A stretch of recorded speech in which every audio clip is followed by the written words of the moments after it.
in a moment, settle into a few moments of worship. I'm then going to ask you to do a few minutes of thinking individually about some of the storms that might be moving through your life right now. We'll then talk a little bit together about what that's like, just in terms of how we are impacted by the storms that move through our world and through our life. And then we're going to do a little bit of direct sharing of the experiences people are dealing with right now and how you have found it useful to work with those. We'll share some techniques. I have some techniques to share with you about ways in which we can turn down the volume on our stress and on the storms that are moving through our day, our week, our month, our year, our life right now. We'll take a brief break, and then come back and look at how the larger circle in which we live has an impact on us.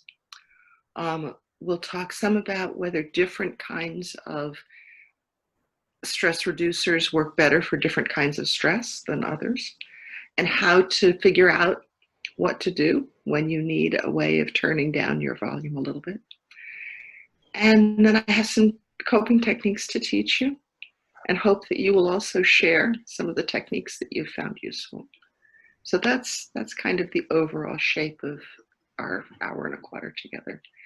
Does that speak to why you thought you were coming to this workshop? Good, good. So let's settle for a few moments of worship, friends.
I don't know how that happened. I was not mute when I started.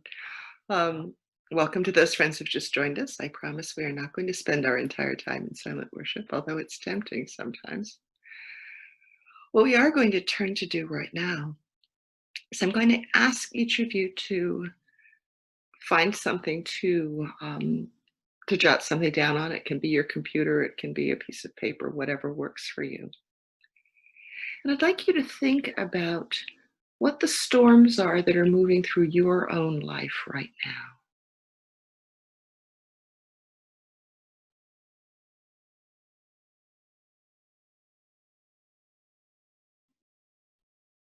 Just make yourself a little list,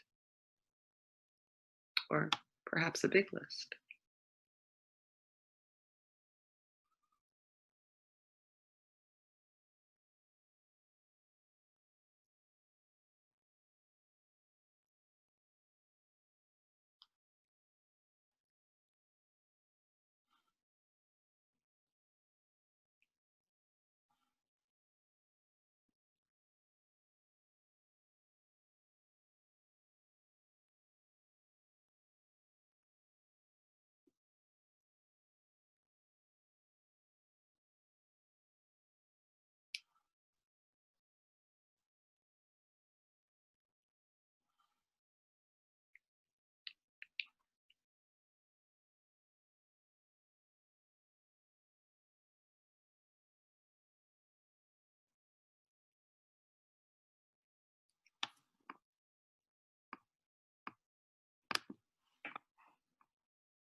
Let's take another minute or so.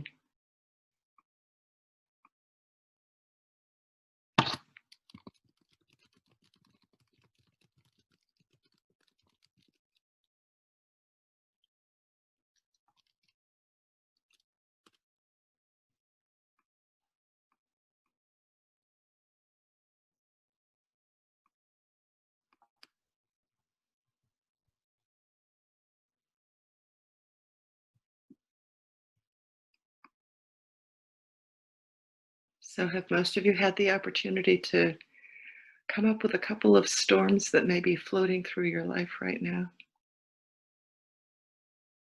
Take a look at your list, and you may find that your list of storms fit into one or perhaps more of the following categories.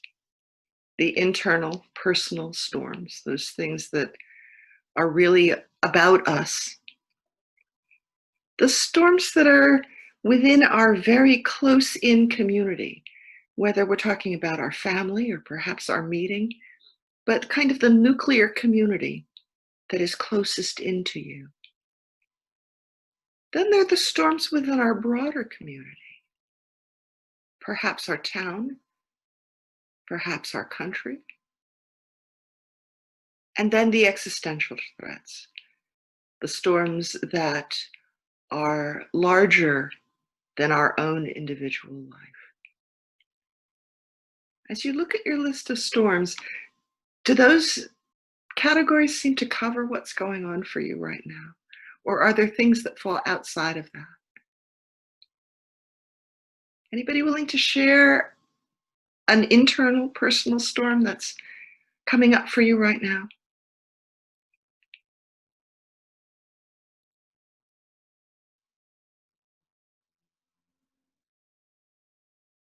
I'll share one. It's my enormous frustration at the fact that what I thought was a healed bad hip isn't. And I've been having an incredible amount of trouble moving around today and yesterday.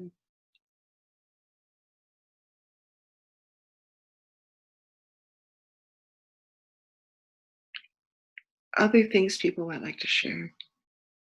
Hold on to that understanding of the internal, the personal. How about within your nuclear community? Things within your meeting, things within your town, things within your family. Are there storms that are moving through your life there? My granddaughter has COVID right now. Oh, Kathleen, that's a huge storm.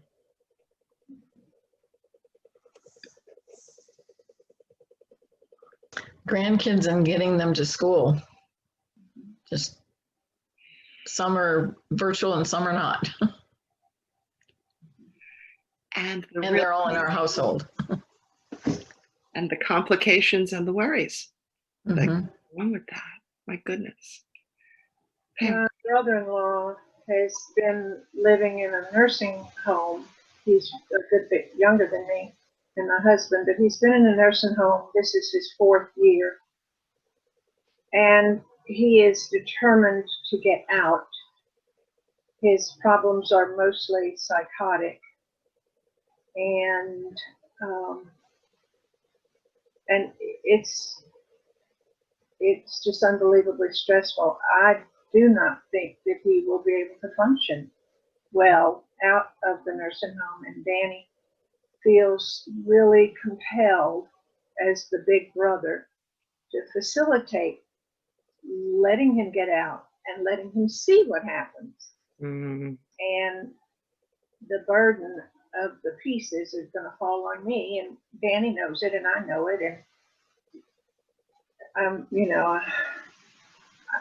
I'm just so torn. I realize all the confusion and the conflicts. Eddie is only 66, and he's not in the same place as so many of the other residents who are really old and decrepit and demented, but he's still not well enough to be attended. Yet compared to the other people, he thinks he's in good shape. So it is really a turmoil. It's almost daily we wait for another shoe to fall. And so there's that, how much do you have control over and how much do you not have control over, and how much do you wish you had control over that you can't possibly? Absolutely. Joni. I want to thank Pam for using the phrase only 66. I'm very grateful for that. I lost a 57-year-old cousin who had been in a facility, assisted living facility. And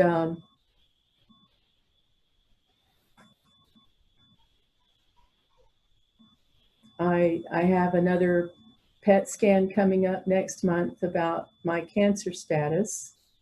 And just had a friend be notified that she had been exposed. Thankfully got good news today, but it's as if, as you said, it's just incrementally, there's this ratcheting that continues. And at the same time, it feels like things are unraveling. And we keep trying to weave things back together while we're pulling on the strings that are coming apart. Anyway, thank you. Well, we're pulling on the strings, and it also feels like the strings are pulling on us. And so it's that very difficult search for balance between what's going on in the external world and what's going on in our internal world. So we've talked about the internal, the personal. We've talked about the close in, those people who are most dear to our hearts. And then there's the broader community. Are there stressors, are there storms that are coming at us from the broader community? In my community, I get really anxious about the people around me that are not in work and the impact that has on crime. I get very unsettled. And of course, I'm anxious about COVID. Also. So those forces that are here in the bigger world and that have an impact Yes. here on the internal world. Absolutely.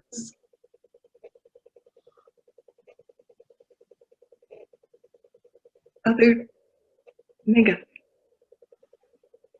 Hi, Jean Marie. So good to see you. Good to see And you. good to see other faces too. I think the forces that I'm struggling with is just knowing how there's so strong of a domination system, and it's outside, but it's also inside me. So I couldn't really answer whether it's an internal storm inside me or external, because my internal fear is that I'm incurably racist, that it's come from a long history and a long pattern in the United States that I just have sucked up, like sucking it through a straw.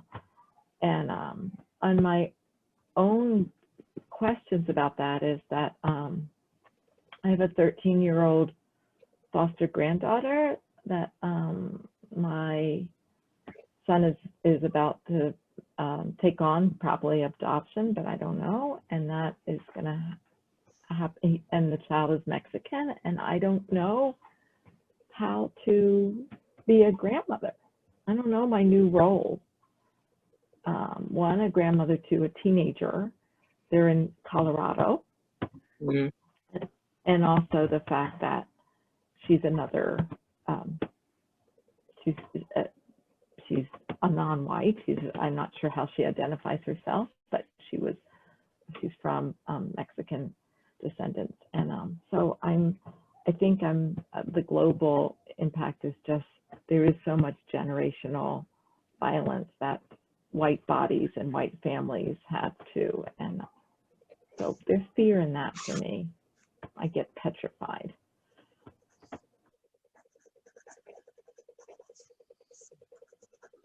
One of the things I'm hearing is that whether we're talking about the very personal or we're talking about what seems like it's the very global, all of those threads seem to weave together around two poles. One of them being, what are the things I can actually do something about? And one of them being, what are the things I wish I could do something about that I don't feel as though I have any power to affect? And part of what we're going to be looking at as we look at how we begin to regain center is what those two poles, how those speak to us. Before I move on, are there other things, Jane, please?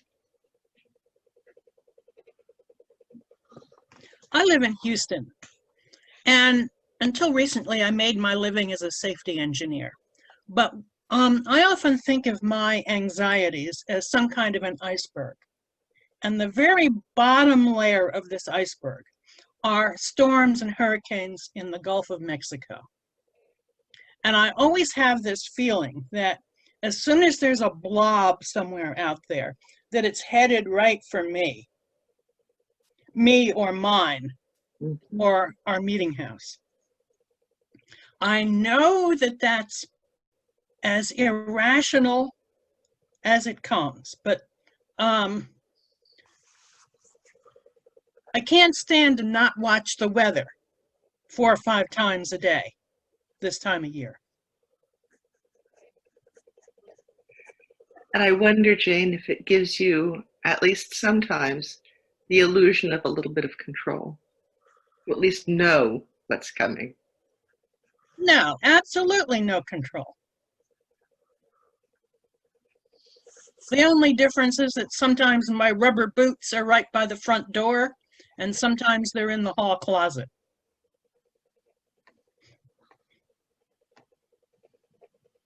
Absolutely. Gretchen.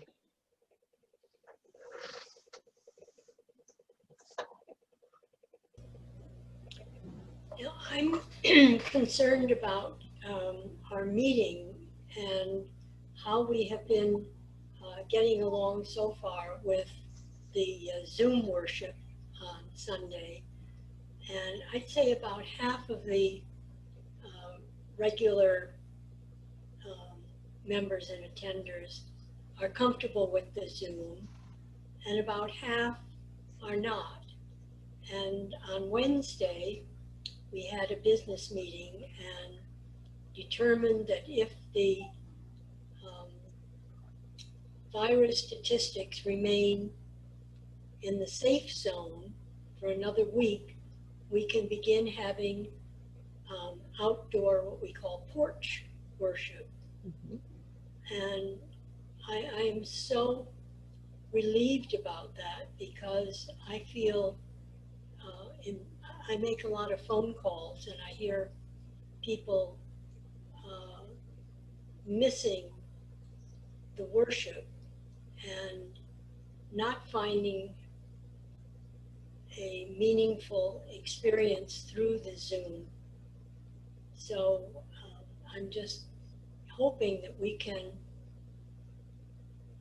reestablish that there's a concern that it will split the meeting, but it's already split virtually by those who are Zooming and those who are not. And so that has been one of my big concerns. Excuse me, Gretchen, I missed. What is your meeting? Oh, San Antonio with Joni. Hi, Joni. So friends, part of what I'm hearing is that, you know, in the normal course of our lives, stressful things happen. That's part of being in the world. But usually we're only facing stresses in one area of our lives at a time, maybe two. But for many of you, what I'm hearing is that the stressors are cutting across all of those areas. It's not just the personal, it's not just the existential, it's all of it that is beginning to impact the way in which you're trying to move through your world. Many of you know my dear friend Deb Fish, who loves to remind us that we shouldn't talk about things as being problems. We should think about them as presenting opportunities. And part of what I'm hoping that we can do as we move through the next hour or so together is look at how we can turn some of these things into opportunities to find ways that we can connect with a center that allows us some degree of refocusing and ease in dealing with some of this. If the technology would have allowed us, this would be the time that we would have gone off in tiny groups, 2s and 3s, to talk a little bit about specifics, but we can't do that. And I've been trying to think about how we might replicate some of that experience. What I'm going to propose is that I'm going to divide you in half, and I'm just going to divide you down the middle of my screen. I'll tell you who's where.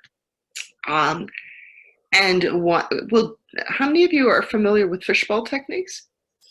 Where one group is sitting on the inside of the fishbowl and talking, and the other group is holding that process and observing it. Well, we're going to kind of turn ourselves into a quasi fishbowl and use that as a way of holding this work and of having people able to share and able to listen and able to feel as though you have at least a little bit of that preciousness. I keep going like this because that's part of what I'm feeling is important for all of us right now, feeling held and feeling as though we have a container to be in. So that's what we're going to try. What that means is that Joni and Pam, Tina and Erica, Stephen and Gretchen, and somebody whose name I thought I had seen on the screen before, but Kathleen, there we go, are one group.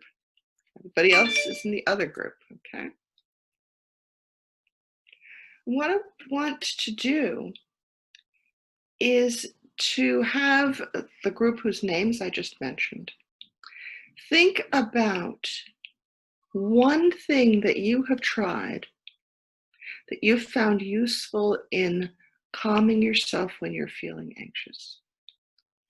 I'm going to ask you to take, everybody to take a few moments to think about that right now. And I urge the people who are going to be on the outside holding to also do thinking, because you're going to have your turn at this as well in a slightly different guise. But think about something that you've done that actually has been helpful to you. And then take about a minute or a minute and a half to share that with the rest of the group. Are people clear about what we're going to be doing? Everybody okay with that? All right, so let's settle for a minute, and then I'm going to ask Joni to start.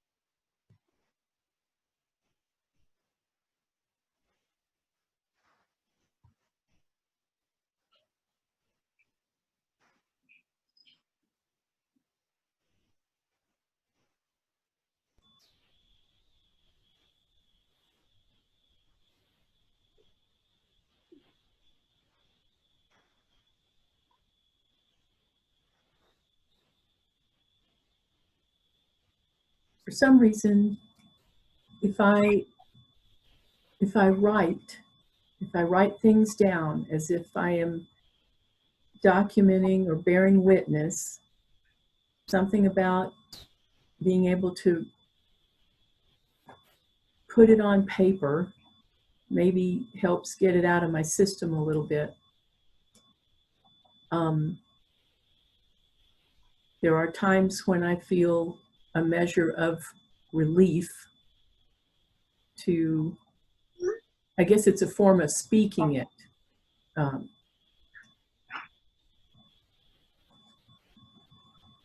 Thank you. Thank you.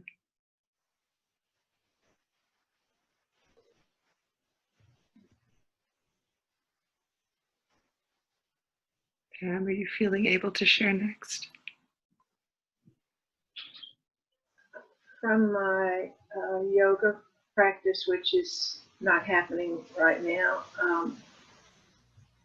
but breathe deeply and inhale to a count and hold it to a count and let it out to a count, so that whether it's 4, 4, and 4 or 8, 8, 8, just forcing myself to settle into that breath usually is the first thing I try to do, and it works really well. So breathe deeply. That is indeed one of the techniques that we're going to practice together a little bit later. So thank you, Pam. Ringa. I am a swimmer and I run a lot.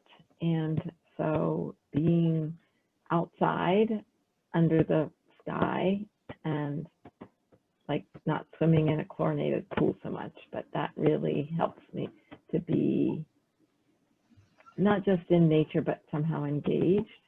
I noticed that I calmed myself recently when there was a car problem and somebody was pretty anxious and I didn't know what to do, and we waited around for AAA or something, and then I calmed myself by introducing myself to the trees that were around me.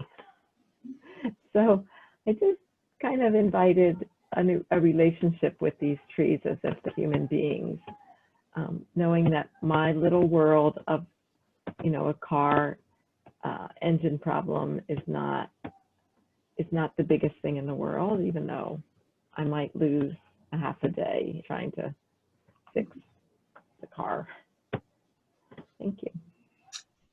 Thank you, Minga. You've talked about perspective and different ways of gaining perspective and how to position ourselves within a wider world, which is sometimes when we're feeling anxious, it's really hard to do that sometimes.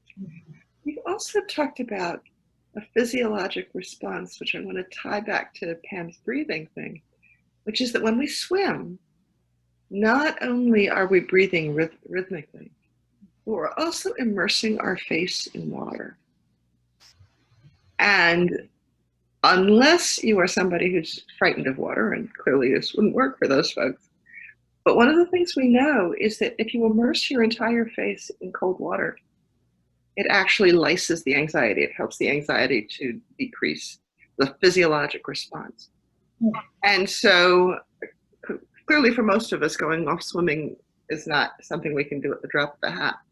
But a cold washcloth covering your whole face can be one of the ways of tuning back that anxiety just a little bit, or else washing your face with big handfuls of cold water. Useful. Thank you for that. Very useful. Kathleen.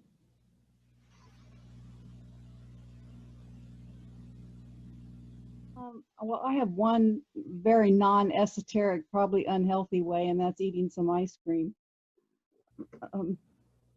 When I look at other ways, one of them is already Pam is breathing in and out in a metered way, and I have a small saying where I am now here in this, and with each of those I take a breath in and take a breath out.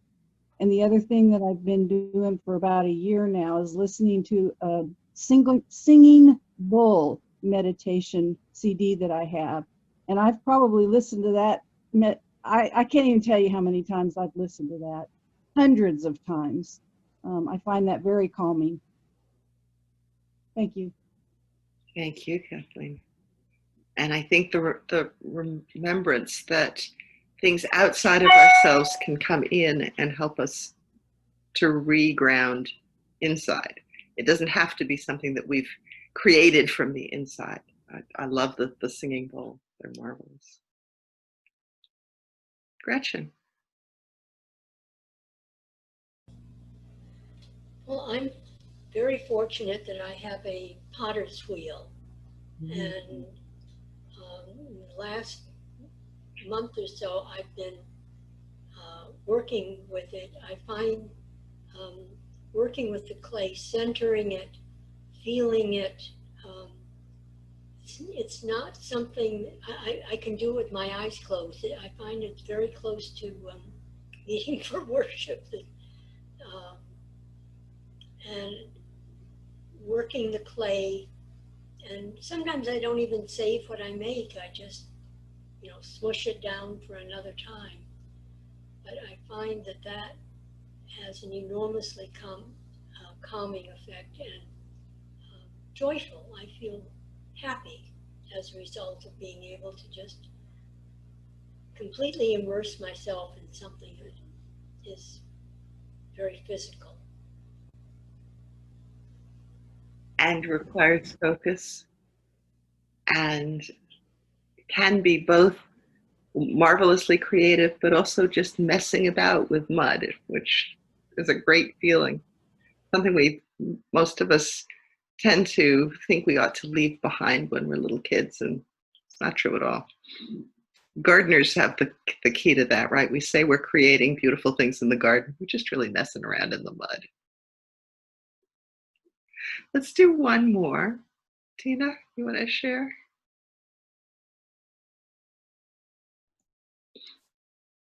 It depends a little bit on what it is that is washing over me. At this point in time, it is mostly being absent from family crises. I come from the Netherlands and I have several family members there. There is serious illness, multiple myeloma. There is a young cousin, not a cousin, a young niece that recently died and whose husband has been contacting me a lot. And I don't think by nature I'm a very anxious person, but anxious or not, you have the waves of grief wash over you. And what helps me in this particular case is to look at photos. For years I have collected letters. I have, for instance, the last letter my second oldest brother ever wrote, in which he went into great detail describing his children and grandchildren before he died. And looking at photos and thinking of all the crises we've had and all the crises we have overcome, and just sitting there and looking at it is what pulls me in a direction that I get my head above the water again. I hear you talking about connection and how crucial it is to find ways to really live into that sense of connectedness to family, to loved ones, to the history that binds you to them and with them. Thank you, Tina. So we've talked about some of the ways that folks deal with those immediate close-in kinds of things that are washing over them or through their lives right now. Let's open that a little bit. And let's look at some of the larger, either larger community-based or existential things that many of you have also mentioned are storms washing through your lives right now, whether literal storms, as Jane has spoken of, or less literal storms, as Sadie talked about, in terms of just the state that the world is in and its precariousness. And what I'm going to invite our other group to talk about a little bit is how you've been responding to those larger issues. And I'll let you know that we will do that. We'll take a brief body break, and then we'll come back and begin to look at how these things inform one another, and also to look at techniques that we might be able to teach one another. So that's what's on tap.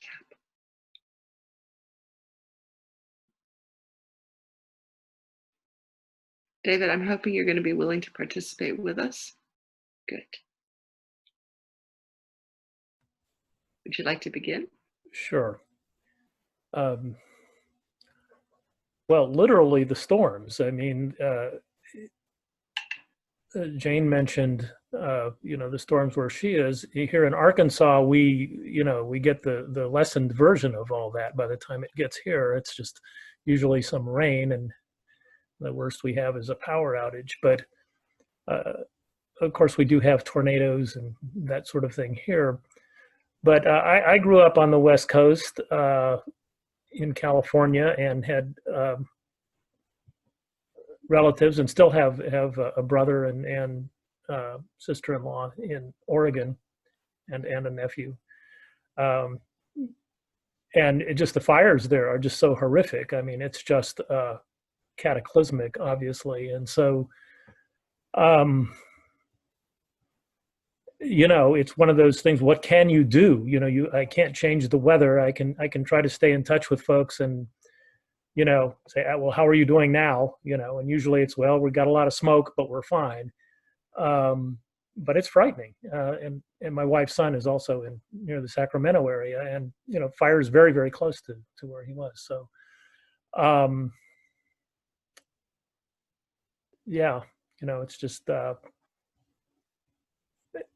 that's and that all seems to be part of the larger political storm that we're in, which you also can't. I mean, you can try to vote or advocate for better policies or whatever, but it just seems like the whole, we're on a train that's just headed in the exact wrong direction, headed for the edge of the cliff. And, there's anxiety about that. And at the same time, trying to balance, how helpful is it for me to get overly anxious about it? How do we respond in a way that's, within the bounds of what we can do, but isn't really less than what we can do. So that's sort of where I am with it. So I hear, David, that you're seeking some balance between the realistic horror of some of these things that are going on and the realistic understanding of what you actually can do something about, and looking to try to find that balance. That's it. Yes. Thank you. Jane.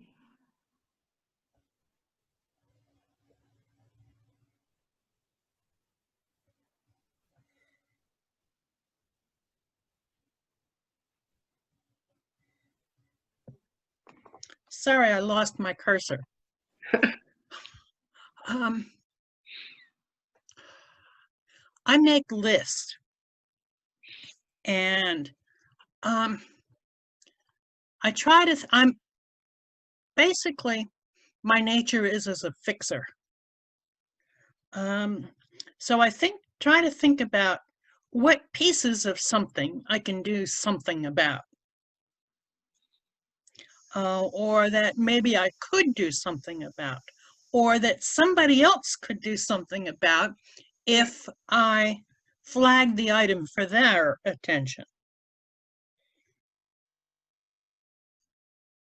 So it's trying to find that. Sorry, go ahead. I also explain things to our dog, sometimes at great length.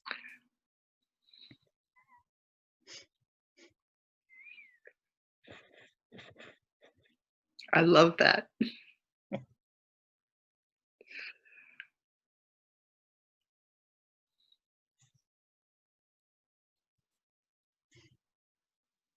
But I also know that Sam's major concern is supper time. And is it supper time yet? And if Sam is anything like our dog, he says to you all the time, it could be supper time. You're the human. You could make it be supper time. I know that. Yes. But it sort of, I was raised by a dog. Chippy and I were the small people in the house, and there were lots of other big people. And so dogs' knowledge and perspective helps me keep things in perspective. And sometimes the answer is just piss on it.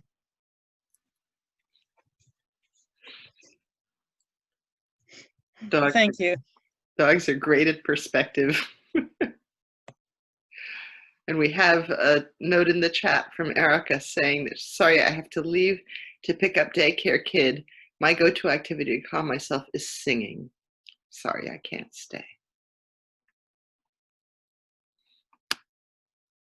Sandy. Um, what I do to calm myself is try to connect to the natural world in some way. I like to go to a park and just sit down. I'll take my picnic rug and I'll sit and I'll just sit on the grass and I'll connect with source, with spirit, and to get inspiration. I live in London, and so I'm not close to the sea at all. But if I do happen to be near a river, I'll take some time out just to connect with the water, because I find that empowers me and it calms me and it helps me to think my way through a problem. Burial grounds are another place that I like. You know, I find I live quite close to Bun Hill Fields burial grounds, and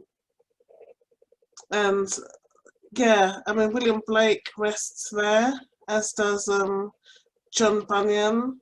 And I know this is going to sound really weird, but you know, I'll go specifically to John Bunyan in particular because I read The Pilgrim's Progress when I was about 10, and it really set me on my spiritual path. And so I'll go next to his burial ground and I'll just talk, and I'll just, you know, because although he's not there now, obviously, you know, he was there at some point, and I just get a lot of power and strength through that connection.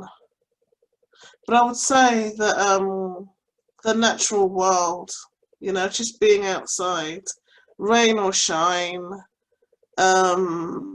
winter or summer, you know, that has the effect of making me calmer and able to see above and through the issues, whatever it is.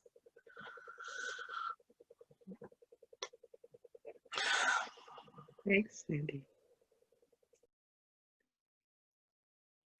Joanne, welcome. Thank you. I also enjoy being able to walk. And that's one of the blessings I have in my neighborhood. We can walk without wearing the masks as long as we keep distance from people. And I also do a lot of holding in the light, just sitting in my backyard often. I've always loved the outdoors, but even more so during this time of isolation. In fact, the only way my parents are elderly and in a retirement home, and the only place we can meet is outside. So we've been very creative getting through this hot summer and being able to do that. So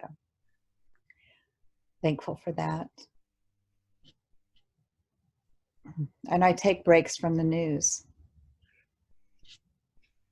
I give myself breaks from it, and I never get too long of a break because I have a spouse who's very up on everything. But I love the ideas of talking to dogs and things like that. I sometimes talk to my turtle in the backyard too. So I thought I was alone, but I guess there's a lot of us that do that kind of thing. And mental health experts have proven that it is healthy to talk to yourself. You can prevent depression and anxiety by talking out loud. Absolutely. Absolutely. Stephen.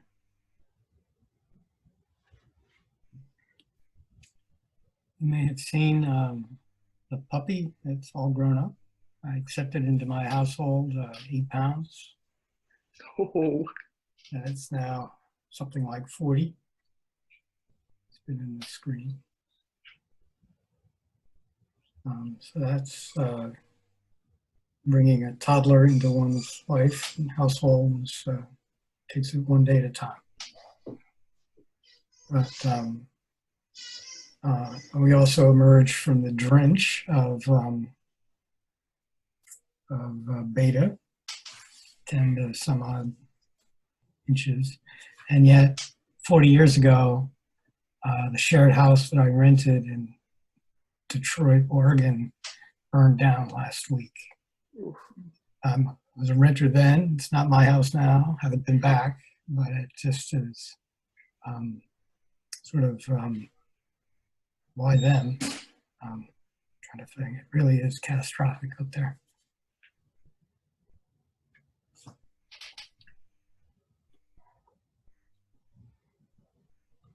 And so often, those things which we like to say aren't about us still feel like they're about us. They're with us. They're not about us, but they're with us. And we try to carry them as best we can.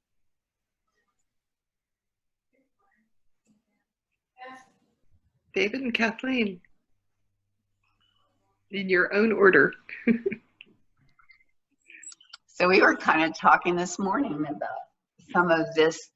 David and I faced a lot of challenges in a very short period of time, and it has redirected how we think about things in order to find our center.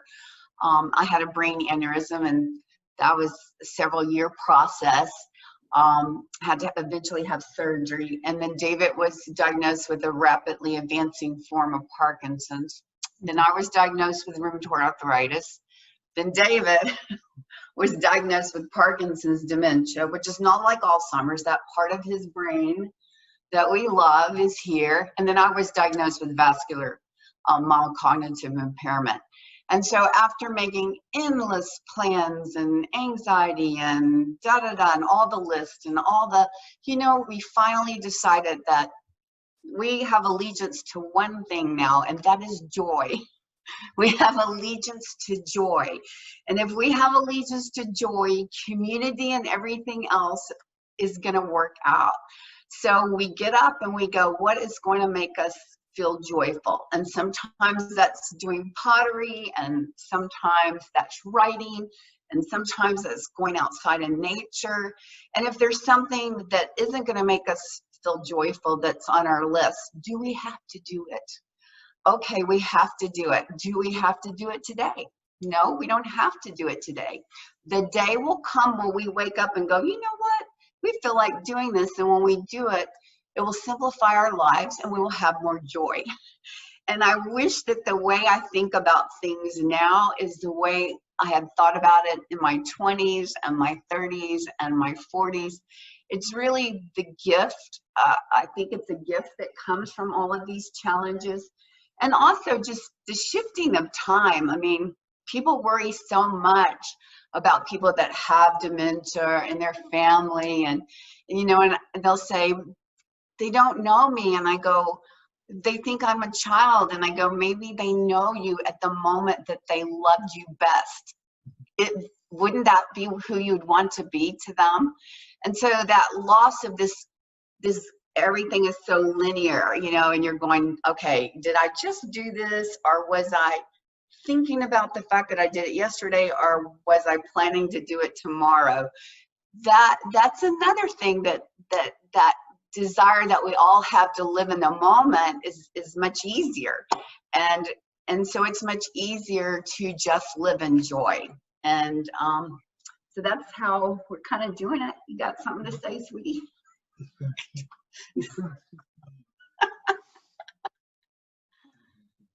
You doing anything, Dad? Yeah, so we are able to reframe things, and everything that's going on outside the bubble, and all of this is going on inside. You've got all of this inside our little bubble, and then you have this big bubble. We evacuated storms, fires, pandemics, but the thing that pulls all of that together is that we still have to find the joy. Yeah.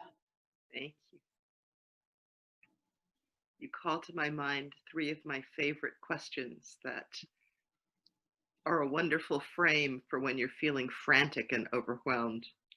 Must this be done? Must it be done now? Must it be done by me? Yeah, we need to have that one. Right? Because often, two of those three questions, the answer may be yes. But the third one, sometimes it's like, well, yeah, it really does have to be. The dishes really have to be washed, but they don't necessarily have to be washed now, and they certainly don't have to be washed by me. So, just using that as a way to frame that perspective. Thank you for recalling those to my mind, Kathleen. Do we need to take like a 2-minute body break? Let's take a 5-minute body break. Liz hasn't spoken yet. Oh, goodness. Moved to another.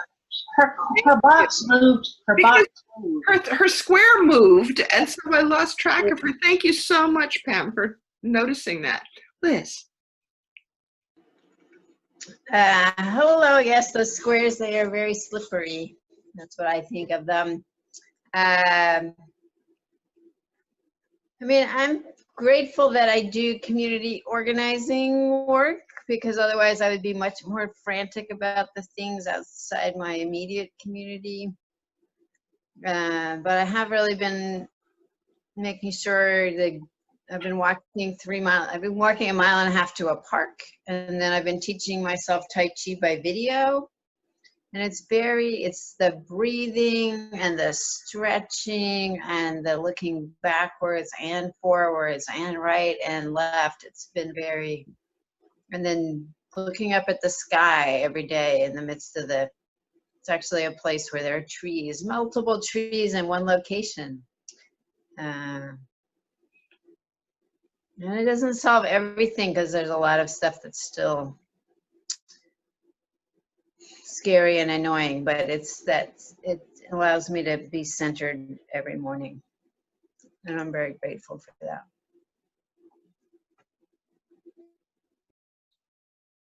Thank you, Liz, and thank you, Pam, for keeping me honest on this one.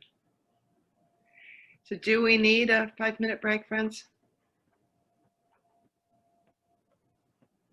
All right, tell you what, anybody who needs to take a body break, go take a quick body break and come right back. Because Jean Marie, isn't this supposed to go till 5:15? That's correct. 15 more minutes. So That's correct. then let's stay put. It's moving good forward nicely. Yeah.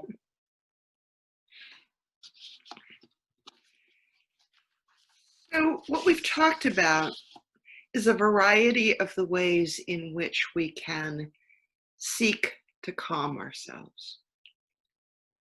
And some of those are sort of the big calming things that harness our physiology in a way that allows us to calm. So talking about walking, talking about running, talking about swimming, talking about Tai Chi or Qigong or yoga. Those physical things harness and help to refocus our body in a way that brings us into a different rhythm, a different kind of calm. We've talked about the ways of getting things out, whether it's writing them or singing them or talking to the dog, whether it's talking to ourselves, which as Minga pointed out, people used to say, oh, that's really weird and crazy. Well, no, actually it's not. And particularly in these days of COVID isolation, it's really important sometimes to hear it out loud. And if hearing it said to ourselves is what we can hear, that's okay. Now, if you start answering yourself too often, that's a separate issue, and we could talk about that. But I think it's important to know that being able to get things out is important. We've also talked about things that are creative, ways of changing something in your world, whether it's pottery or it's painting or it's gardening, engaging all of your senses in being able to reshape some part of your world, for some of us, can be incredibly helpful. But we know that we as humans are social critters. We need our group. We need connections. And part of what's been so very difficult in this time when so many storms are swirling, literally as well as figuratively, around us, it's been very hard not to be able to have that hug, to have that moment of just sitting next to someone, to have that sense of social connection. And goodness knows, I'm sure all of you, and I know for myself, I've spent more hours on Zoom in the last week than I did in, the year and a half before that. We have become creatures of the screen. But Zoom visiting, I had tea with a friend on Zoom the other day, and we both had our little tea things set up, and she was drinking her tea and I was drinking my tea. And at least it was a sense of not only being connected face to face, but also being connected around the same activity. That was helpful. It's not perfect, but it's definitely better than not doing anything. There's also a program I just learned about relatively recently called Spatial Chat. I don't know if any of you are familiar with it, but it's actually kind of cool because you can have a whole bunch of people and it's like playing cocktail party. You can move your cursor around, and as you get closer to people in a particular area of the screen, you can hear them. You can't hear the people who are over on this other side of the screen. And so you can move around and have conversations with small groups of people in a way that feels a little bit less structured than Zoom, where it's really hard if more than one person tries to talk at a time. So that's another electronic, granted, but at least it's a way of doing that. But we've also talked about the fact that being part of something larger than ourselves is really helpful. That's one of the places where we as friends have a pretty direct conduit, because certainly spending time, John talked about spending time holding people in the light, spending time in prayer, even meeting for worship, electronic meeting for worship, which sure is different than what we usually experience, but there is that sense of connectedness that I know I've been incredibly surprised. Spatial chat, yes. I've been incredibly surprised at how much connection I can feel to somebody on a screen who might be halfway around the world. It's curious, but it's very, very real, and it's very important for us. But I think also sometimes being part of an effort of some kind that's larger than ourselves can be really helpful. My local horticultural society has gotten people to pledge that they will either grow food for their own family or grow food to share, and then gets people together to talk about that online periodically. So that there's the sense of being part of this larger food effort that has been really, I think, very helpful. I know for me, and I think for a number of people.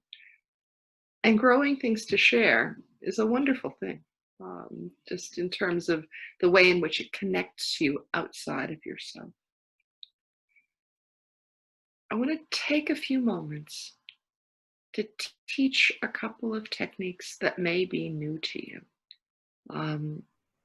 and that are relatively easily learned and very portable, because I think it's important that we have things that we can do without having to have a lot of equipment or a lot of time, or where we can just, oh, right, I need to reground. Hey, Marie, sorry to interrupt, but you have a couple of questions in the chat about the name of the program you mentioned, Spatial Chat. Yes. It is Spatial, S-P-A-T-I-A-L, chat. Thank you for noticing that.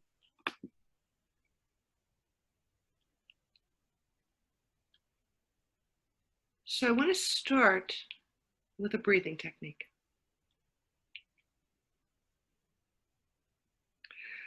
There are gazillions of them, but I'm going to teach you two simple ones. One is really a mindfulness technique that has to do with refocusing your awareness. And so I invite you to sit comfortably. You can leave your eyes open or closed, as feels best to you. And to begin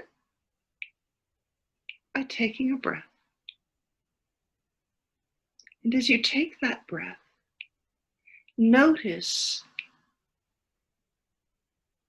how your body is moving in that breath. Do you notice the breath as the air comes in through your nostrils? Do you notice the movement of your shoulders? Or the movement of your chest? Or the movement of your belly? Just notice where you notice the breath. You will find, as you focus on noticing the breath, that your mind will wander. It will go off down some rabbit hole, because our minds do that. That's okay. Just come back to noticing what it was you noticed about that breath. The feeling of the air in your nostrils. Perhaps the movement of the air in the back of your throat. Or the way your shoulders move. You may notice that you're tight in some part of your body that you hadn't noticed was tight before, now that you're focusing on that breath.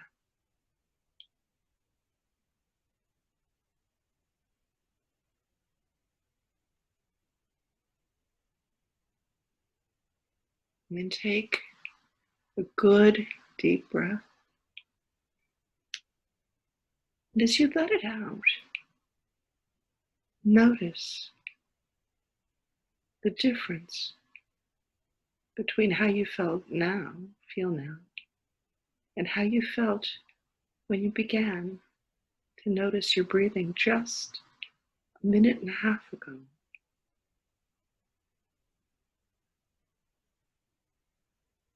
And allow yourself to smile.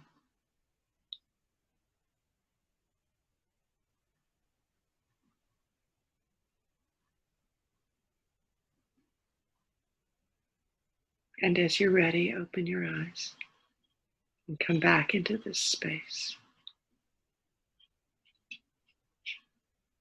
So notice how you're feeling now.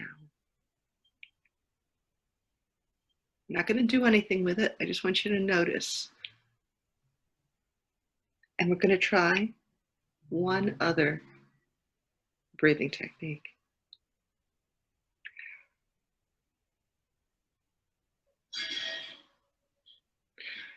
Rotate your head to look over your right shoulder. And notice how far you can comfortably turn your head to the right. Now come back to center. Rotate your head to the left.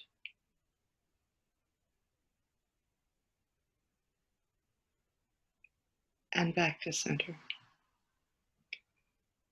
Now allow your right ear to drop down toward your shoulder, but don't let your left shoulder come up. And back to center. And now allow your head to go to the left.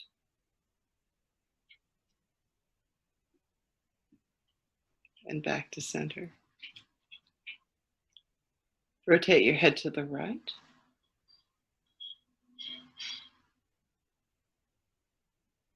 And back to center. And now to the left.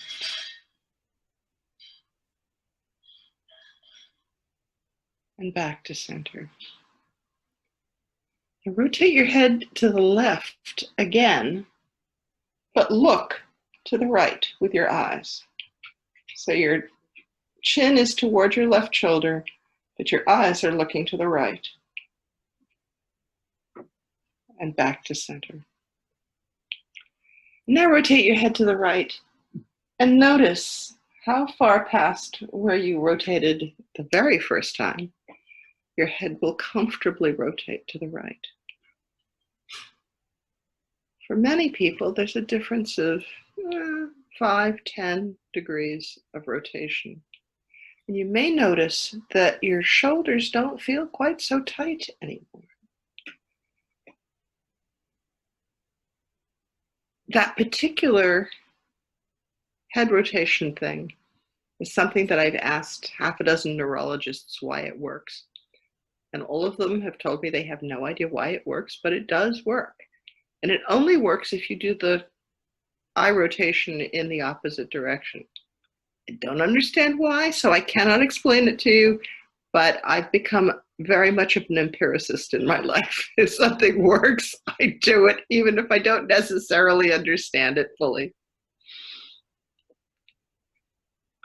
Friends, we have just a very few minutes left to us before we need to end.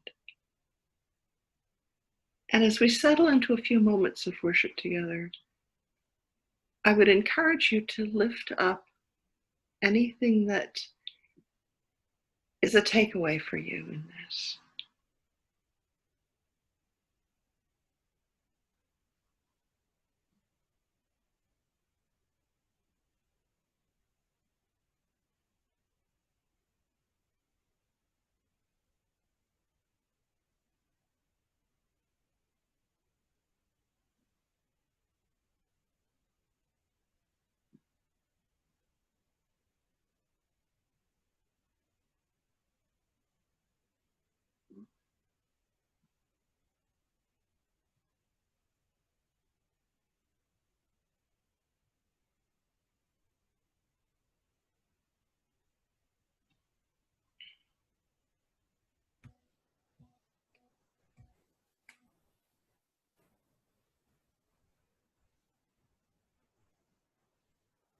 I plan to greet my wife each morning with the question, what would give us joy today? Thank you, Kathleen and David. That friend speaks my mind as well, although I'm not going to greet his wife. I'm going to stay close to home and talk to Danny about it.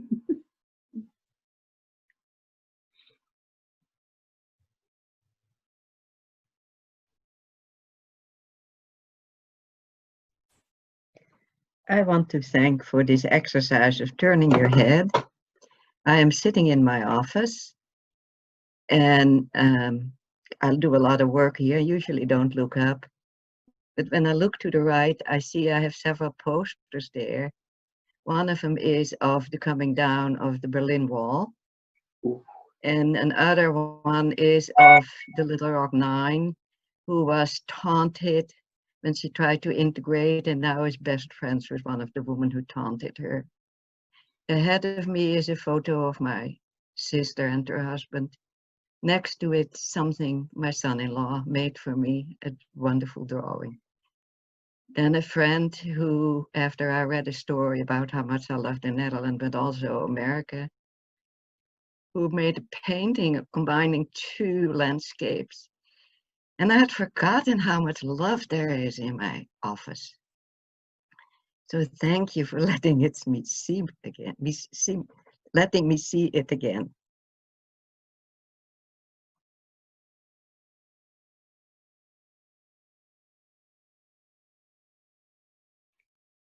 Tina, calls to my mind a photograph that a dear friend of mine gave me many years ago of a little boy who was sitting out on the back steps of his house, looking just so dejected and upset and distressed. He's sitting there like this, and he's holding this glorious, glorious set of balloons, huge, beautiful, colorful, lovely balloons. And the caption that she wrote on the bottom was, "Always remember to look up and see what you've got." And so I leave you with that reminder, friends. Thank you so very much for allowing me the time to be with you today. I hope that each of you has been able to take away some small something that will help you to weather the storms that we are all wading through a little bit more easily. Thank you and blessings to you all. Thank you.